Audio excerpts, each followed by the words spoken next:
주 안에 사랑하는 성도 여러분, 여호수아서 1장에서 하나님께서는 언약의 백성들과 여호수아에게 담대한 약속을 주셨습니다. 내가 아브라함에게 언약한 대로, 그리고 모세에게 말한 대로 너희 발바닥으로 밟는 땅을 다 너희에게 주리라. 강하고 담대하라. 하나님의 은혜 안에 강하고 담대하게 요단을 건너 가나안 땅을 향하여 나아가라고 말씀하셨습니다. 그 죄악의 땅 가나안을 이제 하나님의 안식의 땅으로 새롭게 하기 위하여 저 가나안을 향해 진군해 가라는 것입니다. 진군의 나팔 소리가 울려 퍼졌습니다. 여호수아와 온 이스라엘 백성들은 서로를 향하여 강하고 담대하소서 맹세하고 다짐하며 하나님의 은혜의 반석 위에 우뚝 섰던 것입니다. 자, 여러분, 여호수아 1장이 그렇게 힘차게 시작했다면 여호수아서 2장에는 어떤 내용이 펼쳐져야 할까요? 당연히 그들이 믿음으로 여호수아와 함께 온 백성들이 요단을 건너 가나안 땅으로 가는 이야기가 펼쳐져야 마땅한 것입니다. 그런데 그 요단을 건너 가나안 땅을 향해 나아가는 이야기는 여호수아서 3장부터 새롭게 시작됩니다.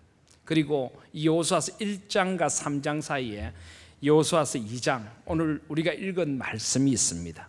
이 말씀에는 여호수아가 두 사람의 정탐꾼을 여리고에 보내게 됩니다. 그리고 그곳에서 한 여인, 기생 라합이라고 하는 여인을 만나게 됩니다. 그리고 그 여인을 구원하시는 사건이 바로 여호수아서 2장에 펼쳐지는 것입니다. 사랑하시는 여러분, 왜 여호수아서 2장이 필요한 것일까요? 왜 하나님께서는 이 여호수아서 2장의 말씀을 이 거룩한 성경의 말씀에 기록하게 하신 것입니까? 지금 그들은 가나안 땅을 차지하고 하나님의 땅으로 그 땅을 새롭게 해야 하는 하나님 나라의 큰 비전을 안고 나아갑니다. 왜 그 큰 비전이 진행되어 나가는 이 가운데 이 기생 라합이라는 한 여인을 구원하는 이야기가 들어가야만 하는 것일까요? 여러분, 이것이 바로 우리 하나님의 마음인 것입니다. 하나님께는 여호수아와 이스라엘 백성들만 중요한 것이 아니라 구원받아야 할 한 버림받은 영혼이 똑같이 소중한 것입니다. 여호수아서 1장에서 하나님의 눈이 여호수아와 이스라엘 백성들에게 머물러 있다면 2장에서 하나님의 눈길은 비천한 한 여인 라합에게 머물러 있습니다. 여호수아서 1장이 이제 새롭게 이스라엘의 지도자가 된 강한 남성 여호수아에 관한 이야기와 그들에게 주신 약속을 담고 있다면 여호수아서 2장은 한 비천하고 가련한 여인, 세상의 냉대와 질시를 받는 한 여인에게 머물러 있는 것입니다. 사람들은 여호수아가 중요하고 그들이 차지해야 할 땅이 중요할지 몰라도 하나님에게는 모든 사람이 똑같이 소중한 것입니다. 이것이 바로 우리 하나님이시고 우리 하나님의 마음인 것입니다. 세상은 주어진 목표를 향해 달려가기에 바쁩니다. 목표를 위해서라면 작은 것들은 다 희생해도 좋다고 이야기를 합니다. 대를 위하여 소를 희생해야 하는 세상, 전체를 위하여 개인의 것들은 다 희생되는 그런 세상이 우리가 살아가는 세상입니다. 물론 우리 인생에 중요한 것들을 위하여 사소한 것들을 내려놓아야 할 때도 있습니다. 그러나 적어도 한 영혼의 소중함은 그 어떤 것으로도 대신할 수 없는 것입니다. 하나님께서는 온 이스라엘 백성들이 저 가나안 땅을 차지하는 그 큰 일만큼 한 잃어버린 영혼을 찾아가시는 것이 소중한 것입니다. 우리가 잘 아시다시피 누가복음 15장에 보시면은 예수님은 길 잃은 한 마리 양을 찾아가기 위하여 99마리 우리에 든 양을 두고 산과 들을 찾아 헤매시는 모습으로 자신을 그리고 있습니다. 바로 이분이 우리 하나님이십니다. 잃어버린 한 영혼을 찾아가시는 하나님, 그 하나님께서 오늘 기생 라합을 찾아가시는 것입니다. 그리고 여러분 아십니까? 이 하나님의 찾아오심이 있었기에 저와 여러분이 여기 이 자리에 앉아 있다는 것을 아십니까? 여호수아서 2장은 기생 라합의 이야기이기도 하지만은 저와 여러분 한 사람 한 사람을 찾아오신 우리들의 이야기라는 것을 아십니까? 이것이 바로 하나님의 이야기인 것입니다.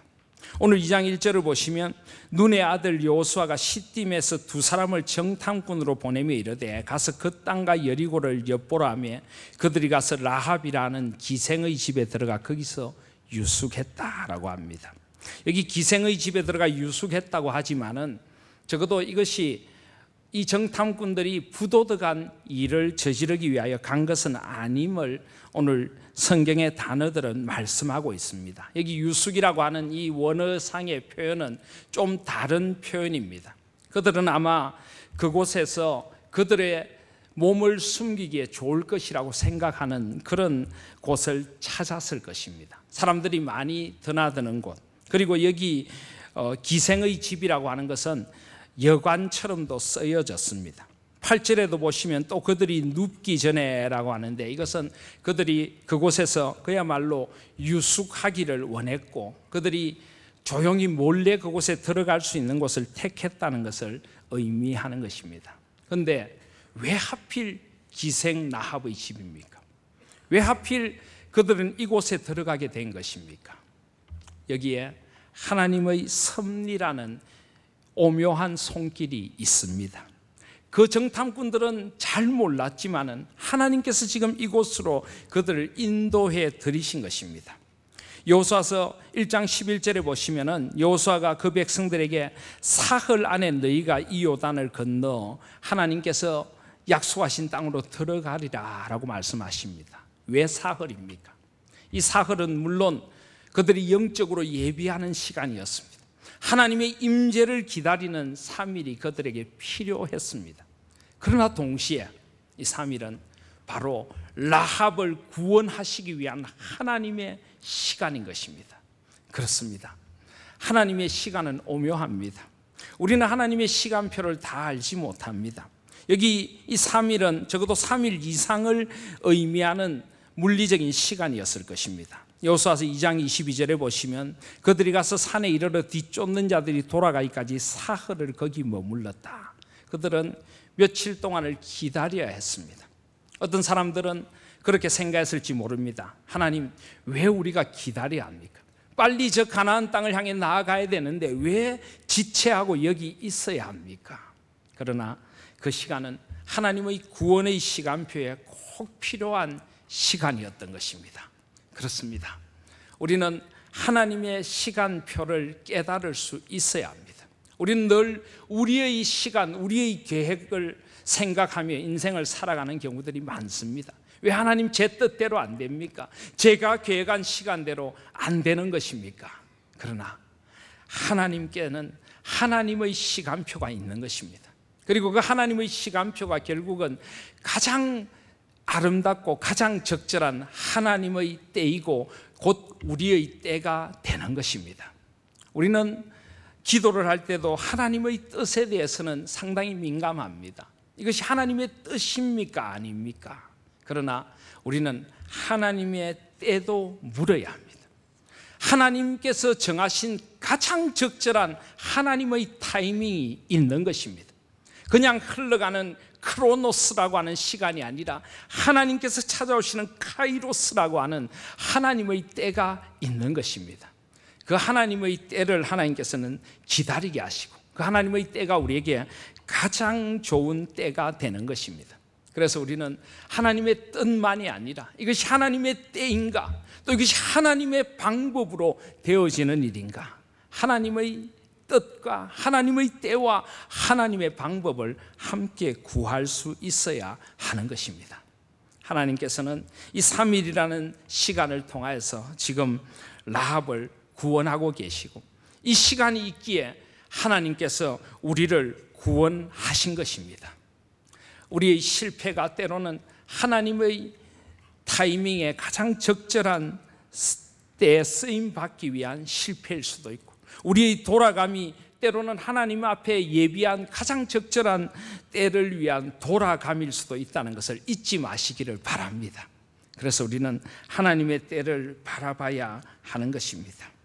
그 하나님의 때가 있었기에 빚어지신 우리가 있는 것이고, 그 하나님의 때가 있었기에 지금 하나님이 주인 되시는 교회를 꿈꾸는 우리들이 있는 줄 믿습니다. 우리 교회 밴드에 이런 의미 있는 글이 하나 올라 있었습니다. 어떤 사람이 주님 앞에 기도를 합니다. 주님, 질문이 하나 있습니다. 주님께서 말씀하십니다. 그래, 말해보거라. 먼저 화내지 않겠다고 약속해 주세요. 그래, 화내지 아니하마. 주님, 왜 오늘 저에겐 힘든 일만 있었던 겁니까? 도대체 저에게 왜 이러셨나요? 더 말해보거라. 평소에 늦게 일어난 적이 없던 제가 중요한 약속이 있는 오늘 늦게 일어났습니다. 그래서 그것은 시작에 불과합니다. 차에 시동이 오랫동안 걸리지 않아 너무 늦어버렸습니다. 그랬구나.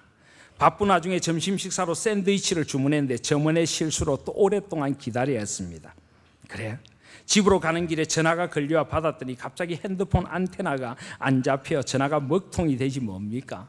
그랬구나. 결국 지친 몸을 달래며 집에 도착한 저는 어제 막 구입한 마사지 의자로 피로를 풀까 했는데 이 새 의자도 고장이 났는지 전원이 들어오지 않았습니다. 주님, 오늘 하루 제대로 된 일이 하나도 없습니다. 모든 게 뒤죽박죽입니다. 왜 저에게 이러신 겁니까? 주님께서 대답하십니다. 그래, 내 말을 들어보거라. 오늘 아침 죽음의 사자가 내 머리맡에 있더라. 너를 살리기 위하여 나의 천사를 보내 싸우게 하였다. 그래야 너를 늦게까지 푹 쉬도록 한 것이니라. 아, 그랬습니까? 내 차에 시동이 늦게 걸리게 한 이유는 너의 집 앞을 지나쳐갔던 술에 취한 트럭 운전사 때문이니라. 네, 편안했어야 할 너희 점심시간에 처음에 너의 샌드위치를 만들던 점원이 샌드위치에 실수로 이물질을 넣었어. 그것이 발견되게 해서 다시 샌드위치를 만들어 그 이물질로 인한 병이 너에게 옮겨지기를 내가 바라지 않았단다. 아, 그랬습니까? 너희 핸드폰에 문제가 생긴 이유는 너에게 전화를 건 그 사람이 너에게 잘못된 정보를 주는 보이스 피싱을 하려고 했던 거야. 그래서 나는 너를 보호하고 싶은 것이었단다. 그랬습니까? 그리고 너의 새 마사지 의자는 내 집에 곧 정전이 되어서 너가 마사지를 하다가 정전이 된 채로 그 의자에 꼼짝없이 앉아있기를 내가 원하지 않았단다. 그래서 그 의자가 작동이 되지 않은 것이었단다. 주님, 죄송합니다. 미안해 말거라. 좋은 일이든 나쁜 일이든 그 안에서 나를 믿는 법을 배우거라. 네, 주님. 그리고 의심하지 말거라. 너가 계획한 하루보다 내가 계획한 너의 하루가 더 나으니라. 주님, 의심하지 않겠습니다. 감사합니다. 오늘 하루 저에게 일어난 모든 일 감사드립니다. 주님의 때를 향한 주님의 손길이셨군요. 그래, 사랑하는 내 작은 영혼아, 오늘뿐만이 아니라 나는 항상 너와 함께, 항상 너를 돌보며 항상 너를 가장 좋은 길로 인도하고 있단다. 아멘. 그렇습니다. 우리는 잘 알지 못하는 하나님의 타이밍이 있는 것입니다. 그래서 우리는 결국 이렇게 고백하게 될 것입니다. 우리가 알거니와 하나님을 사랑하는 자, 곧 그의 뜻대로 부르심을 입은 자들에게는 모든 것이 합력하여 선을 이루느니라. 이것이 바로 하나님의 은혜인 것입니다. 하나님께서는 지금 이 3일을 통하여 기생 라합 그리고 그 가족을 구원하시는 놀라운 일을 펼치고 있습니다. 지금은 우리가 잘 모르지만 언젠가는 깨닫게 될 것입니다. 왜 나에게 그 실패가 있었는지, 왜 나에게 그 기다림이 있었는지, 왜 내가 그 길을 돌아가야만 했는지 하나님께서 가장 좋은 길로 우리를 인도하고 계신다는 것을 오늘 말씀 속에서 배우실 수 있는 저와 여러분들이 되시기를 바랍니다. 또 한 가지 더, 왜 하필 기생 라합입니까? 왜 가나안 땅에서 하나님께서 구원하기로 작정하신 사람이 기생 라합입니까? 기생이라는 직업은 몸을 팔아먹고 사는 부도덕한 여인입니다. 이 기생이라는 직업이 우리의 눈살을 찌푸리게 합니다. 왜 하필 라합이 기생이어야만 하는 것입니까? 그리고 성경에 보면 이 라합은 히브리서 11장에 믿음의 전당에 믿음의 선진들과 어깨를 나란히 하고 등장합니다. 히브리서 11장 31절에 보시면 믿음으로 기생 라합은 정탐꾼을 평안히 영접하였으므로 순종하지 아니한 자와 함께 멸망하지 아니하였도다. 왜 여기서도 하필 기생 라합이라고 꼭 말해야만 하는 것입니까? 야고보서 2장 22절 이하에 보시면 믿음의 본보기로 아브라함이 나오고 행함의 본보기로 라합이 나옵니다. 2장 25절에 보시면 또 이와 같이 기생 라합이 사자들을 접대하여 다른 길로 나가게 할 때 행함으로 롭다 하심을 받은 것이 아니냐. 왜 여기에서도 굳이 1500년의 세월이 흐른 후에도 그는 기생 라합이라고 말씀하셔야만 하는 것입니까? 특히나 마태복음 1장을 보시면 메시아의 계보에 라합이 들어가 있습니다. 마태복음 1장 5절에 보시면 살몬은 라합에게서 보아스를 낳고 보아스는 룻에게서 오벳을 낳고 오벳은 이새를 낳고 이새는 다윗 왕을 낳으니라. 라합은 살몬과 결혼을 하여서 거의 4대 손이 다윗이고 이 다윗 왕과 그리고 메시아가 태어날 계보를 예비하는 여인이 됩니다. 어떻게 기생 라합이 몸을 팔고 사는 여자가 그렇게 될 수가 있습니까? 그래서 이 기생이라는 이름을 다르게 해석해 보려는 많은 시도들이 있었습니다. 예를 들어 예수님 당시에 이 주후 1세기에 살았던 요세푸스라고 하는 역사가가 있습니다. 이 역사가는 여기 기생이라고 하는 것이 꼭 몸을 팔아 먹고 사는 여인이 아니라 이것은 여관을 운영하는, 그래서 여관집 주인을 말한다. 인키퍼, 이 여관을 지키는 사람을 이야기한다라고 말씀하기도 했습니다. 그런데 여러분, 여기 이 기생이라고 하는 말은 원어상으로 보면 말 그대로 몸을 팔아먹고 사는 성매매를 하는 여인을 일컫는 단어입니다. 사람들의 눈살을 찌푸리게 하는 단어입니다. 그런데 어떻게 이런 여자가 여리고성에서 구원의 은총을 받고, 어떻게 이런 여자가 믿음의 반열에 들고, 어떻게 이런 여자가 예수님의 메시아의 계보에 들어갈 수가 있습니까? 그런데 여러분, 이것이 바로 하나님의 은총인 것입니다.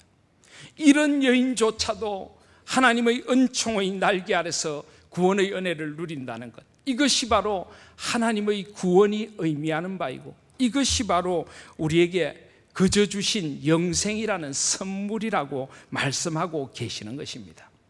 사랑하시는 여러분, 라합이 메시아의 계보에 들어갈 자격이 없다면 도대체 메시아의 계보에 들어갈 수 있는 자격은 어떤 사람들이 가지는 겁니까? 어떤 정도의 위대한 사람이 되면 예수님의 조상이 될 자격이 있다고 생각하십니까? 여러분들이라면 예수님의 조상이 될 자격이 있습니까? 저라면 있습니까? 아무도 없습니다. 우리는 우리끼리 조금 더 거룩한 삶을 살고 조금 더 나은 삶을 살고 그런 비천한 여인을 손가락질하지만, 아니 손가락질 받아 마땅한 것은 사실입니다마는, 그러나 하나님의 구원의 은혜 앞에 설 때 우리는 모두 똑같은 자격 없는 자들인 것, 그것밖에는 아무것도 없는 것입니다. 어쩌면 이 기생 라합보다 우리가 더 나은 것이 없는 것인지도 모릅니다. 그녀는 몸을 팔아 먹고 살며 세상의 남자들과 간음을 행했다면 우리는 어쩌면 세상의 탐욕과 죄와 간음을 행한 똑같은 존재들인지도 모르는 것입니다.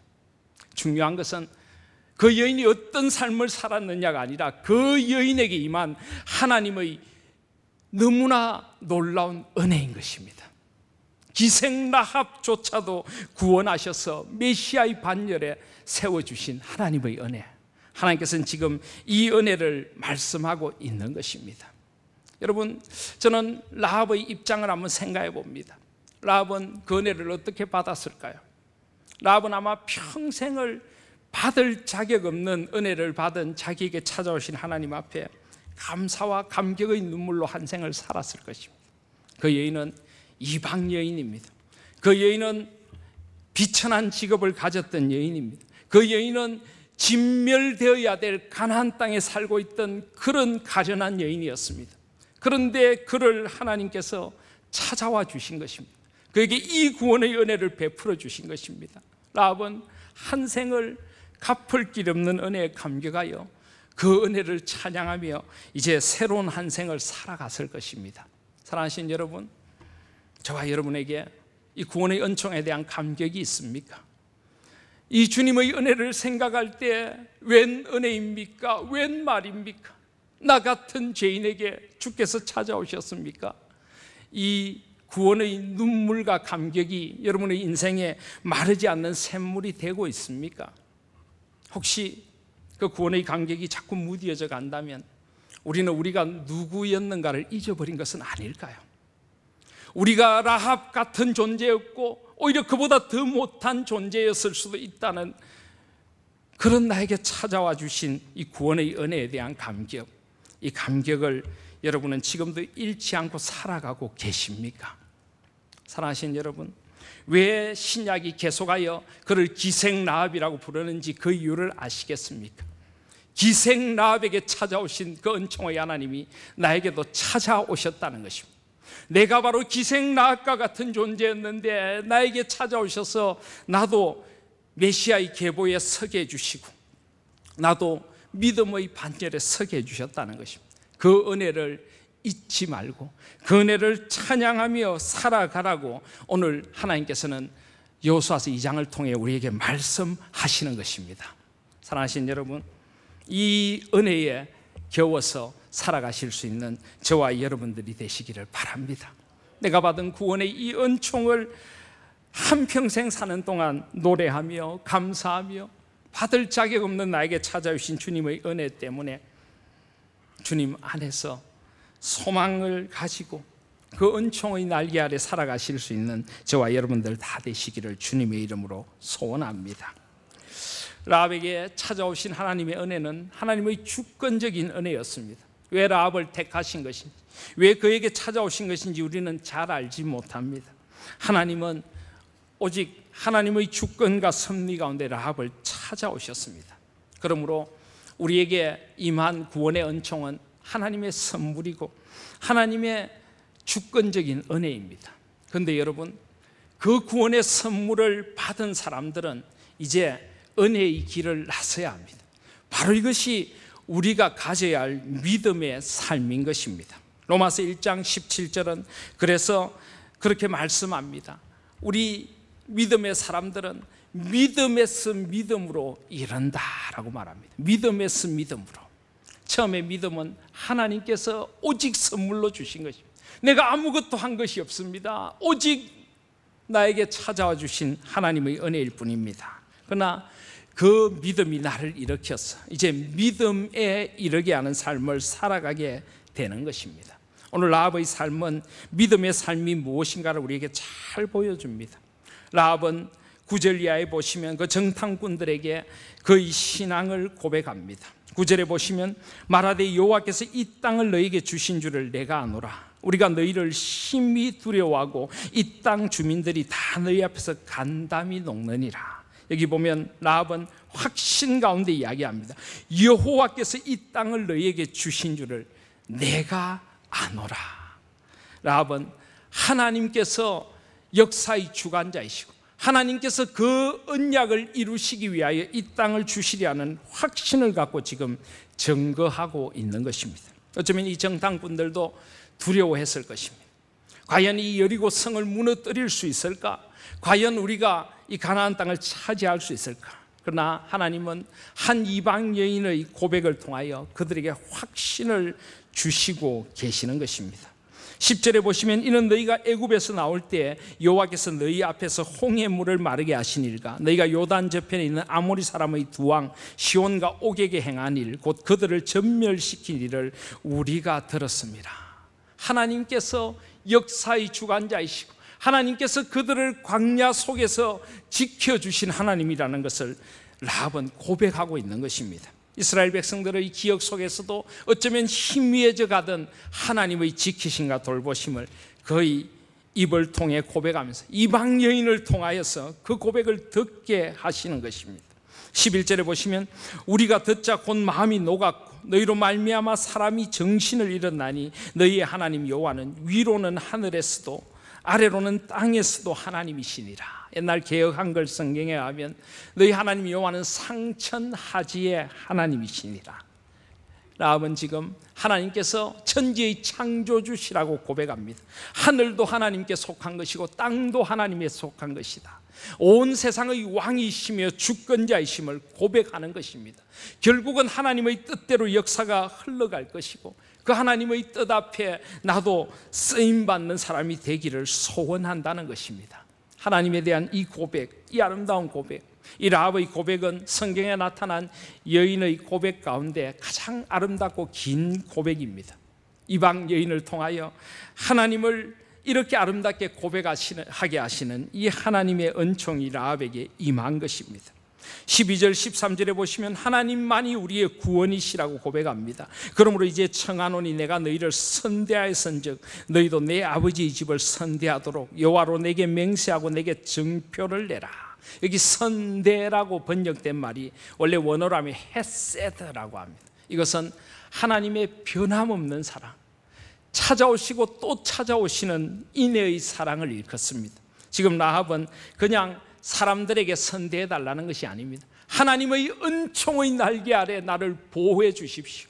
하나님의 선대하심이 나의 오직 한 구원이 될 것임을 고백하는 것입니다. 13절에 보시면 그리고 나의 부모와 나의 남녀 형제와 그들에게 속한 모든 사람을 살려주어 우리 목숨을 죽음에서 건져내라. 우리를 죽음에서 건져내실 분은 하나님 한 분밖에는 없습니다. 하나님은 우리의 창조주이십니다. 하나님은 우리의 구원주이십니다. 하나님은 우리의 인생의 광약길을 지키시고 돌보시는 섭리의 하나님이시고 우리를 인도하시는 하나님이십니다. 하나님은 영원까지 우리를 돌봐주실 은총의 하나님이십니다. 라합은 지금 그 고백을 드리고 있는 것입니다. 오직 하나님만 신뢰하는 믿음의 길을 그는 새롭게 나서게 된 것입니다. 그의 과거가 어땠느냐가 중요한 것이 아니라 지금 그가 하나님을 어떤 하나님으로 믿고 어떤 고백을 드리며 어떤 삶을 사는가가 중요한 것입니다. 사랑하신 여러분, 한번 물어보고 싶습니다.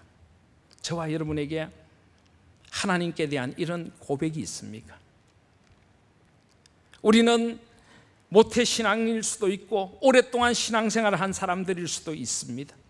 우리는 그동안 신앙의 길을 걸어왔습니다마는 정말 하나님 앞에 여러분이 마음 깊은 곳에서부터 하나님을 이런 하나님으로 고백하고 계십니까? 오직 하나님 한 분만 붙드는 이 간절한 믿음의 고백, 믿음의 삶이 라합처럼 있습니까? 믿음은 바라는 것들이 실상이요 보이지 않는 것들이 정거라고 말씀했습니다. 믿음이 없이는 하나님을 기쁘시게 하지 못하나니 하나님께 나아가는 자는 반드시 그가 계신 것과 또한 그가 자기를 찾는 자들에게 상 주시는 이심을 믿어야 할지니라. 이 히브리서 11장의 믿음의 고백이 바로 라합의 고백이었다면 우리에게도 이런 고백이 있느냐는 말입니다. 이 여리고 성은 굉장히 크고 강대한 그런 성입니다. 이 고고학적 발굴에 하면요, 지금도 불가사의한 성이 이 여리고 성이라고 합니다. 여리고 성에는 벽이 외벽이 있고 내벽이 있었다고 합니다. 외벽은 한 2m 정도 될 것이라고 추정을 합니다. 그리고 그 사이에 한 5m 정도 되는 공간이 있습니다. 그리고 안에 내벽이 한 4m 정도 됐을 것이라고 고고학자들은 이야기를 합니다. 높이는 한 3.4m 정도 됐을 것이라고 이야기합니다. 여리고 평지에 우뚝 솟아있는 웅장한 위용을 자랑하는 성이 바로 이 여리고 성이었습니다. 그래서 이 외벽과 내벽 사이에 이 5m나 되는 이 간격, 여기에 성벽 위에 받침을 놓고 거기에 집을 짓고 사람들이 살았습니다. 2장 15절에 보시면 라합이 그들을 창문에서 줄로 달아내리니 그의 집이 성벽 위에 있으므로 그가 성벽 위에 거주하였습니다. 이런 웅장한 성을 짓고 그들은 살았습니다. 여기 오늘 말씀해 보시면은 2장 9절에 보면 이 땅 주민들이 다 너희 앞에서 간담이 녹았다. 모든 주민들이 이스라엘의 하나님에 대한 이야기를 들었습니다. 그러나 그들은 하나님보다 그들이 가진 성을 더 신뢰했습니다. 그들이 지어놓은 이 강대한 성은 아무도 무너뜨릴 수 없을 것이라고 생각했습니다. 그들이 자랑하던 철기 문화, 그들이 자랑하던 군사력 힘, 그들은 그것을 신뢰했기에 하나님 앞에서도 그들은 그들의 가진 것 때문에 교만하게 그대로 앉아 있었던 것입니다. 사랑하신 여러분, 혹시 우리의 모습이 이런 여리고 주민들의 모습은 아닙니까? 우리는 하나님의 자녀로 살아간다고 하면서 하나님을 신뢰하기보다는 내가 가진 무엇을 더 신뢰하고 있지는 않습니까? 내가 가진 재산, 내가 가진 권력, 내가 가진 배경, 내가 가진 지식, 내가 가진 힘, 늘 그것이 자랑이고 그것이 나의 믿고 의지하는 바이고, 우리의 신앙이 그런 자리에 서 있지는 않습니까? 오늘 라합은 우리의 신앙을 부끄럽게 합니다. 오늘 라합은 진정 신앙의 사람이 무엇을 믿고 무엇을 의지하고 무엇을 고백해야 될까를 우리에게 지금 가르쳐주고 있는 것입니다. 사랑하신 여러분, 저와 여러분에게도 라합과 같은 삶의 고백이 진정한 마음의 고백으로 넘쳐나기를 소원합니다. 하나님 한 분밖에는 없는 것입니다. 여리고 성도 무너지고 우리가 그토록 믿고 의지하던 것들도 다 떠나가고 영원에서 영원까지 우리를 붙들어 주시고 우리를 지켜주실 분은 하나님 한 분밖에 없습니다. 라합은 바로 그 하나님을 붙드는 것입니다. 그는 이제 믿음의 고백을 드리는 온전한 믿음의 자리에 서게 된 것입니다. 2장 2절 이하에 보시면 여리고 왕이 정탐꾼들이 왔다는 것을 알고 정탐꾼들을 잡으러 사람을 보냅니다. 라합은 그들을 지붕 위에, 그 당시는 지붕이 평평했습니다. 그리고 지붕 위에 3대의 세마포 옷을 만드는 실을 뽑는 이 3대를 말리기 위해 늘어놓은 그곳에 이 사람들을 숨깁니다. 그리고는 담대하게 나는 그들을 알지 못하노라, 그리고 그 잡으러 온 사람들을 반대쪽으로 도망을 치게 만듭니다. 그리고 나중에 정탐꾼들은 또 다른 서쪽 산으로 숨도록 만듭니다. 여기서 어떤 사람들은 라합이 한 거짓말이 윤리적으로 괜찮은 것이냐, 나라를 배반한 것 아니냐, 여러 가지 윤리적인 문제를 이야기를 합니다. 오늘 성경은 결코 라합의 거짓말이 정당하다라고 말하지는 않습니다. 그러나 분명한 것은 라합은 이제 하나님 편을 택한 것입니다. 세상의 권력을 쥐고 있는 여리고 왕, 그리고 그 당시 그 문화와 모든 것을 장악하고 있는 그 세상의 왕이 아니라 하나님을 그의 왕으로 고백하는 자리에 서게 된 것입니다. 하나님 앞에서 그의 믿음은 행함으로 드러나게 된 것입니다. 이제 담대히 그가 목숨을 잃을지도 모르는 순간까지도 하나님을 의지하며 믿음의 길, 하나님을 택한 그 길, 하나님 나라를 위한 길을 라합은 나서게 된 것입니다. 사랑하신 여러분, 우리에게 이런 믿음의 결단이 있는지 우리 자신을 돌아보실 수 있기를 바랍니다. 라합은 하나님 앞에서 이제 그 가족들을 구원의 반열에 인도하는 자리에 서게 됩니다. 그리고 24절 말씀해 보시면 정탐꾼들이 여호수아에게 이것을 보고를 합니다. 정탐꾼들은 그 여리고 성과 그 땅을 알아보러 갔습니다. 그런데 그들이 결국 알아본 것은 그 땅이 아니라 그들과 함께 하시는 하나님이었습니다. 그래서 24절에 보시면 또 여호수아에게 이르되 진실로 여호와께서 그 온 땅을 우리 손에 주셨으므로 그 땅의 모든 주민이 우리 앞에서 간담이 녹더이다.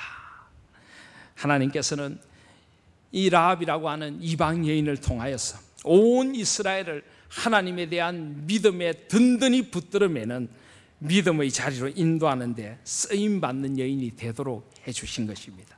이것이 바로 라합이 나선 믿음의 길입니다. 우리는 라합이 이 사건 이후에 어떤 삶을 살았는지 잘 알지를 못합니다. 그러나 성경은 라합이 살몬의 아내가 되어서 보아스를 낳고 결국 그의 4대의 손 가운데 다윗이 태어나는 삶을 살아가게 되었다고 이야기를 합니다. 여러분, 우리는 보아스가 어떤 인물인지를 잘 압니다. 룻기를 보면 보아스는 인품과 신앙을 겸비한 아주 훌륭한 사람입니다.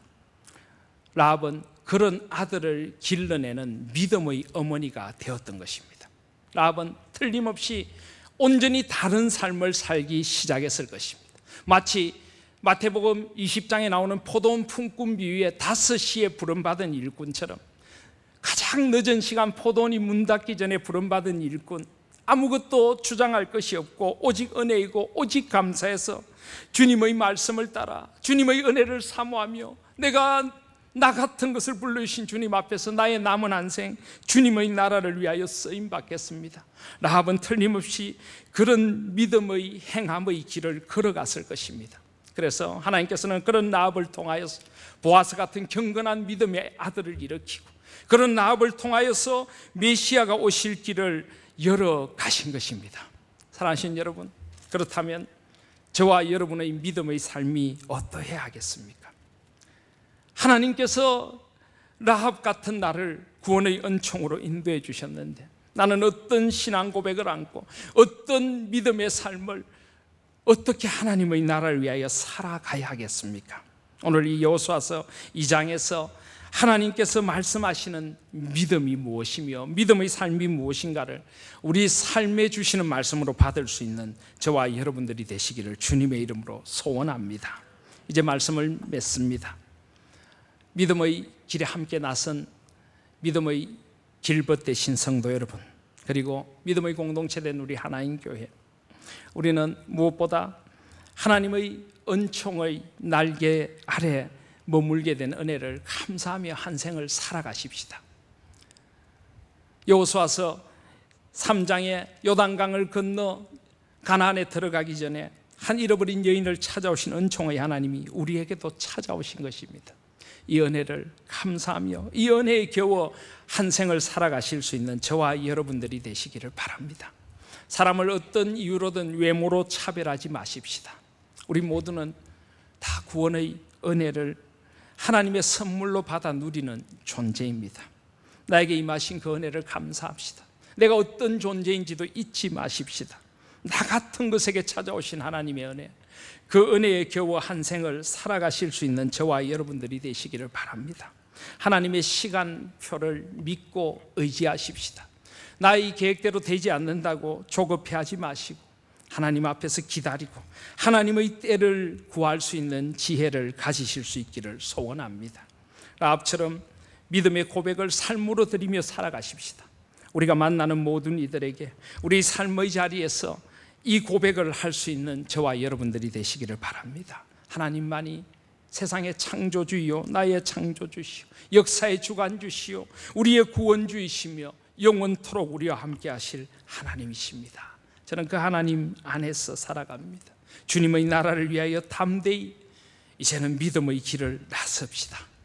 경건하게 거룩하게 믿음의 사람으로 나의 과거가 어땠느냐를 묻지 않고 내가 하나님 앞에서 믿음의 사람으로 빚어지기를 원하시는 토기장이신 주님의 손에 아름답게 빚어지셔서 라합처럼 복된 한 생을 살아가시고 별과 같이 빛나는 아름다운 믿음의 이름을 남기는 저와 여러분들 우리 하나님 교회가 되시기를 주님의 이름으로 소원합니다. 아멘.